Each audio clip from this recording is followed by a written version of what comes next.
الحمد لله وحده والصلاة والسلام على من لا نبي بعده. أما بعد فاتقوا الله عباد الله حق التقوى وراقبوه في السر والنجوى، واعلموا إن الأمة الإسلامية اليوم تمر بمصائب ومنن عظيمة في مشارق الأرض ومغاربها، ومن هذه الابتلاءات ما يجري في أرض سوريا وخاصة في بلدة غوثة.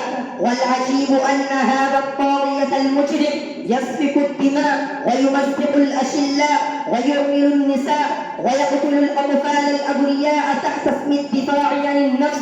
انظر إلى شاشات التلفاز وإلى المواقع الإلكترونية ترى ما يمكن القلب. أين المسلمون من إغاثة أطفال سوريا؟ وأين المسلمون من إغاثة أطفال ونساء ورجال وشيوخ سوريا؟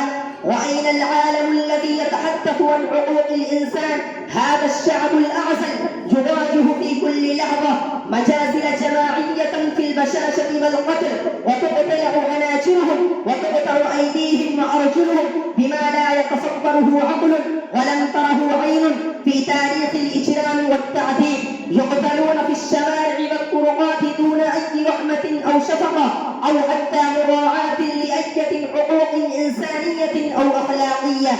إن هذا المجرم الذي ورث الإجرام عن أبيه أيحسب أن لن يقدر عليه أحد؟ أيحسب أن حاشيته وسرته مانعته من الله؟ إن العين لتدمع وإن القلب ليحزن وإنا على مصابكم يا أهل سوريا لمحزونون. ولا تحسبن الله غافلا عما يعمل الظالمون، إنما يؤخرهم ليوم تشخص فيه الأبصار. اعلموا أيها الإخوان إن أرض الشام بارك الله فيها وحفظها الله. قال عنها الرسول صلى الله عليه وسلم: طوبى للشام. فقلنا: لأجل ذلك يا رسول الله؟ قال: لأن ملائكة الرحمن باسطة أجنحتها عليها. ومع هذا إنما يجري في غوثة هو من باب الابتلاء ليس لأهل سوريا فحسب، الذين أظهروا صبرا عجيبا وتماسكا لم نسمع به من قبل. فهنيئا لكم يا أهل سوريا، لكن الله يا سوريا لله دركم ما أعظمكم. ما يجري في أرض سوريا من انتهاك للأعراض وسفك للدماء وقتل الأطفال وإذهاب القوة على هذا الشعب الأعزل من هذا الجبال له ابتلاء لنا قبلهم. فالله يمتحننا ماذا نفعل وماذا نقدم لهذا الشعب الأعزل. لكن أبطال سوريا اليوم يعاهدون الله على فك أسر سوريا من المفسدين والطغاة المتكبرين وتخليصها من هذا المجرم الظالم الذي لا يقيم للقيم والمبادئ والشعوب وزنا ولا قدرا. إن الله يدافع عن الذين آمنوا، إن الله لا يحب كل خوان كفور. أذن للذين يقاتلون بأنهم ظلموا وإن الله على نصرهم لقدير. صبرا يا أهل سوريا فإن النصر قريب قريب، فوالله أقرب مما يتوقعه الواحد منا.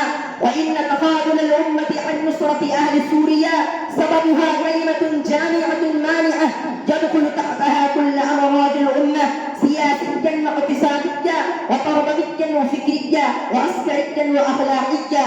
أخبرنا عنها الحبيب النبي صلى الله عليه وسلم: ألا وهي الوهن، حب الدنيا وكراهية الموت. هذا السبب الحقيقي لكافة أمراض الأمة.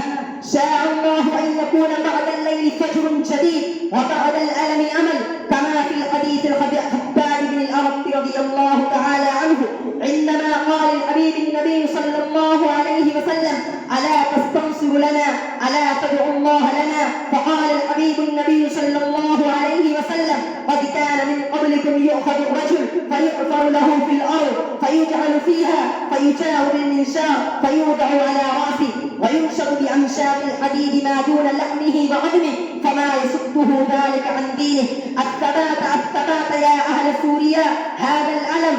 أما الأمل والله ليتمن حتى يسير الراكب من صنعاء إلى حضرموت لا يخاف إلا الله والطيب على غنمه، ولكنكم تستعجلون. فوالله لتنتصرن يا سوريا، فلا تعجب من هذا.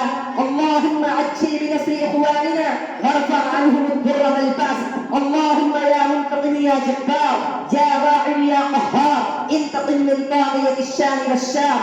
اللهم يا كاشف الخفافي ويا مجري الرياح السمافي الحق الشام بالقضافي. ربنا إنهم مظلومون فانصرهم، جوعى فأطعمهم، عراة فاقتهم، مرضى فاشفهم، يا عدو يا عزيز. قلت ما سمعتم، أستغفر الله لي ولكم فاستغفروه إنه هو الغفور الرحيم.